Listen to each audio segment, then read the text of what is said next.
ikaze kuri radiyo yanyu. Umutwe wa mama 23 washyizeho ubuyobozi bushya buzayobora ibice uyu mutwe umaze kwigarurira mu ntara ya Kivu ya ruguru muri Repubulika ya Demokarasi ya Kongo. Tunapenda amani ya kwanza na mabatoto tufungulie na batoto basome na bapapa babanetu bapate makazi juu banateseka sana. Tunahitaji amani kwanza.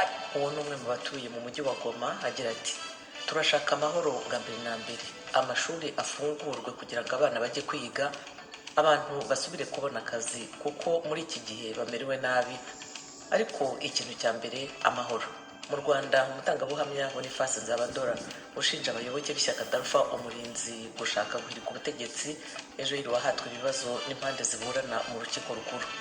Umuyobozi mukuru ushinzwe ubuzima muri Afurika araburira Leta Zunze Ubumwe za Amerika ku ngaruka mbi ihagarikwa ry'imfashanyo zayo rishobora kugira ku buzima bw'abantu ku mugabane wa Afurika.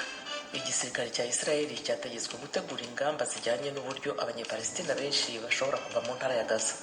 Aya makuru hamwe n'ayandi twabateguriye turabagezaho ku buryo burambuye mu mwanya, mube hafi ya radiyo yanyu.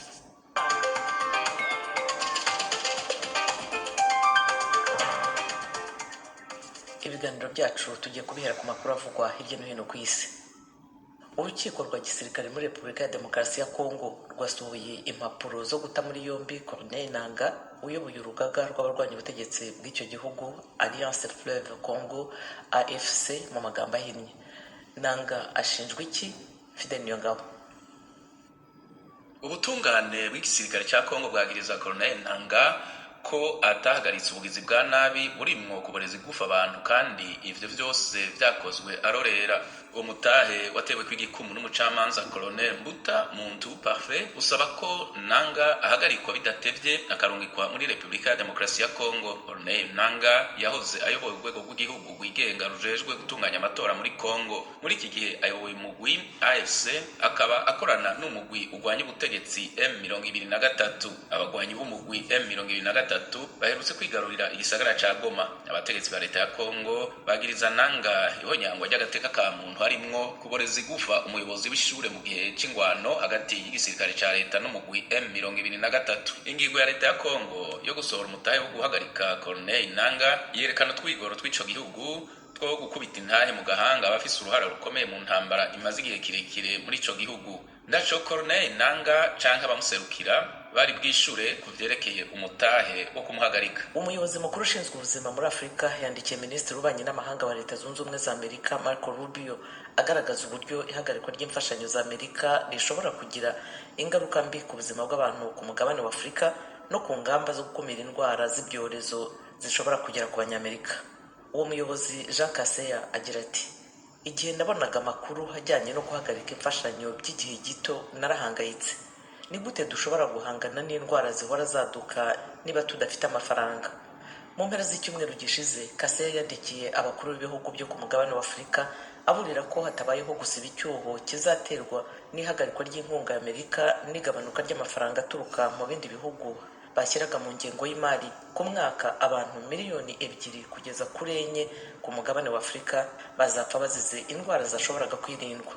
Uyu muyobozi akomeza aburira avuga ko indwara z'ibyorezo zizarushaho gukwirakwira hatabayeho gutera inkunga ibikorwa byo kuzihagarika. Agira ati iri hagarikwa ry'inkunga ntirizagira ingaruka kuri Afurika gusa, ahubwo zizaba no kuri Amerika. Kaseya mu mabaruwa ye yombi yongeyeho ko ubushyamirane bwanabangamiye ibikorwa byo kurengera ubuzima mu bice bimwe bya Afurika. Yavuze ko imirwano ibera mu burasirazuba bwa Repubulika ya Demokarasi ya Kongo yagize ingaruka ku gisubizo ku ndwara y'ubushita bw'inkende, iseru na kolera. Kaseya ati Amerika n'abandi baterankunga ntibagomba kwibagirwa amasomo yavuye kuri Covid. Iyo udafunguye amaso ku kintu kibera muri Afurika, dushobora kugira virusi zihinduranya zigakurura ibyorezo bikatugeraho twese. Maroc yahagaritse abimukira 78,685 barimo kugerageza kugera ku mugabane w'Uburayi mu mwaka ushize wa 2024. Inkuru mugezwaho na Fidel Niyongabo. Ubushikiranganji bujejwe intwara yo hagati muri Maroc kuri uyu wa kane bwatangaje ko igitigiri c'abimukira bateshejwe bariko bagerageza gushika ku mugabane w'Uburaya mu mwaka urangiye 2024 ciyongeye ku rugero rwa 4.6% umuntu abigereranije n'umwaka w'imbere yaho. ubwo bushikiranganje bwavuze ko ivyo bitigiri vyerekana kwiyongera ko abantu barondera kuva mu bihugu vyabo kubera ibibazo bitandukanye. Muri abo bimukira ibice 58% baturuka mu karere ko muri Afrika mu burengero, 12% muri Afrika yo mu buraruko aho igihugu ca Maroc giherereye, mu gihe 9% baturuka mu karere ko muri Afrika mu buseruko niyo hagati. Imyaka itari mike y'intambara mu karere ka Sahel, ubushomeri n'ingaruka z'ihindagurika ry'ibihe ku barimyi biri mu mpamvu zituma bimukira barondera kuja ku mugabane w'Uburaya. Maroc n'igihugu kiyegereye ca Espagne kiri mu ishirahamwe ry'ubumwe bw'Uburaya vyarakomeje gukorera hamwe mu kugwanya no gutesha abimukira barondera kuja ku mugabane w'Uburaya. Maroc imaze igihe ikoreshwa n'abimukira baturutse ku mugabane wa Afrika ng'inzira ikomeye cane yo gushika ku mugabane w'Uburaya baciye mu ibahari Mediterane canke Atlantique. Minisitiri w'ingabo wa Israel Katz kuri uyu wa kane yategetse igisirikare gutegura ingamba zijyanye n'uburyo abanyepalestina benshi bashobora kuva mu ntara ya Gaza baciye mu nzira z'ubutaka, izo mu mazi n'izo mu kirere. Fidel Niyongabo abahinkuru. Israel Katz yarakiye neza ivyo yise umugambi mwiza wa President wa Leta Zunze Ubumwe za Amerika Donald Trump usaba ababa mu ntara ya Gaza kuhava. Abategetsi b'abanyapalestina barateye ivyatsi umugambi washikirijwe na President Trump mu kiganiro yahaye abamenyeshamakuru ari kumwe n'umushikiranganje wa mbere wa Israel Benjamin Netanyahu. Ico gihe yaratangaje ko ashaka kwigarurira intara ya Gaza. Abanyapalestina miliyoni 2 bagategerezwa kwimurirwa ku nguvu mu bindi bihugu kugira iyo ntara ihinduke akarere kari ku nkengera y'ibahari Mediterane gateye igomwe mu buseruko bwo hagati bw'isi. Umushikiranganje wa mbere wa Israel Benjamin Netanyahu yaratangaje kuri television Fox News mu ijoro ryo kuri uyu wa gatatu ko abanyapalestina bashobora kuva mu ntara ya Gaza mu gihe iyo ntara izoba iriko irasubira kubakwa bakabona kugaruka mu nyuma yaho. Netanyahu yavuze ko iciyumviro cashikirijwe na President Trump ari ciza cane kandi cotegerezwa kwihwezwa no gushigwa mu bikorwa. Yavuze ko bizotuma haba kazoza gatandukanye ku bantu bose bo mu karere. Abategetsi muri Ukraine bavuze ko igitero cya drone Uburusiya bwagabye kuri uyu wa kane mu mujyi wa Kharkiv mu majyaruguru ashyira uburasirazuba bw'igihugu cyononye isoko riri muri uwo mujyi. Fidel Niyongabo arakomeza. Ayo yaramwe makuru avugwa hirya no hino ku isi. Radio Ijwi ry'Amerika, ibiganiro byacu birakomeje. Muri Repubulika ya Demokarasi ya Kongo, umutwe wa M23 bashyizeho ubuyobozi bushya buzayobora ibice uyu mutwe umaze kwigarurira mu ntara ya Kivu ya ruguru. Umunyamakuru Jimmy Shukrani Bakomera uri Goma arakomeza.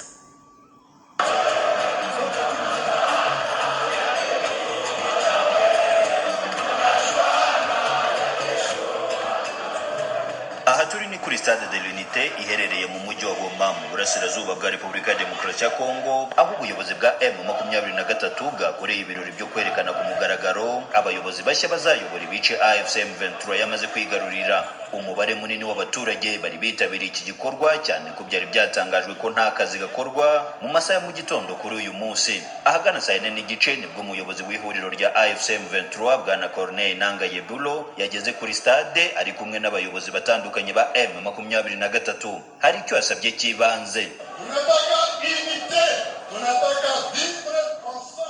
Dukeneye kubaho mu bumwe kugira ngo twubake igihugu cyacu. Tugomba gushyira hamwe tukubaka igisirikare cyiza gifite discipline, kandi ibyo byose tugomba kubigeraho vuba na bwangu dufatanyije namwe abaturage.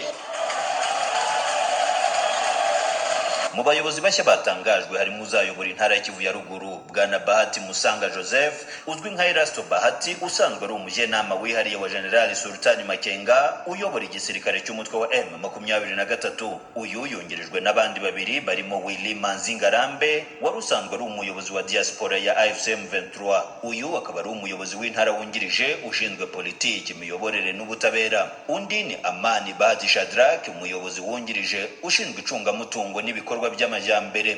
Uretse abo hashyizweho kandi n'abayobozi b'umujyi wa Goma barimo umuyobozi w'umujyi, abayobozi ba komine ebyiri arizo Karisimbi na Goma. Muri ibi birori hashyizweho kandi n'abayobozi ba teritwari za Masisi, Nyiragongo ndetse na komine ya Kirumba, agace ko muri teritwari ya Lubero ubu kigaruriwe na M23. Bwana Corneille Nangaa yatangaje ko kuva mu ntangiriro z'icyumweru gitaha inzego za leta uko zakabaye zigomba gutangira akazi. Amashuri y'inshuke, abanza, ayisumbuye ndetse na za kaminuza nabyo bigomba gutangira vuba na bwangu mu cyumweru gitaha nk'uko byemejwe n'uyu muyobozi. Nyuma y'uko aba bayobozi bashya berekanywe imbere y'abaturage bahise berekeza ku byicaro bikuru by'intara ya Kivu ya ruguru, aho buri wese yeretswe ibiro bye. aha ni ahari hasanzwe habarizwa ibiro bya guverineri wa Kivu ya ruguru. Twabonye umwanya wo kuvugana n'abaturage bari bitabiriye ibirori batubwira ibyo biteze. Tunapenda amani ya kwanza, badaingilia watu sana na kubaka vya vile. Icyo dukeneye ubu kurusha ibindi ni amahoro arambye. Abagore twafashwe ku ngufu, abandi bahura n'ibikorwa bibi bitandukanye. Ibyo ntidushaka kongera kubibona. Icyo dusaba abayobozi bashya ni uko batugarurira umutekano. Kuba M23 ishizeho abayobozi bashya ni igikorwa cyiza cyane. Njyewe ngiteye inkunga, ariko badushakira umutekano urambye. Kwizera neza ko bazi ibi twanyuzemo kugeza ubwo bageze aha ngaha. Wetu wanasema wanashatugombola nini kila kitu. Ubu buyobozi bushya bushyizweho nyuma y'iminsi mike gusa. Umukuru w'igihugu wa Kongo nawe ashyizeho umuyobozi w'intara wa gisirikare General Somo Kakule. Ni mu birori byabereye mu mujyi wa Beni nyuma y'uko M23 yari imaze kwigarurira umujyi wa Goma, ari wo murwa mukuru w'intara ya Kivu ya ruguru.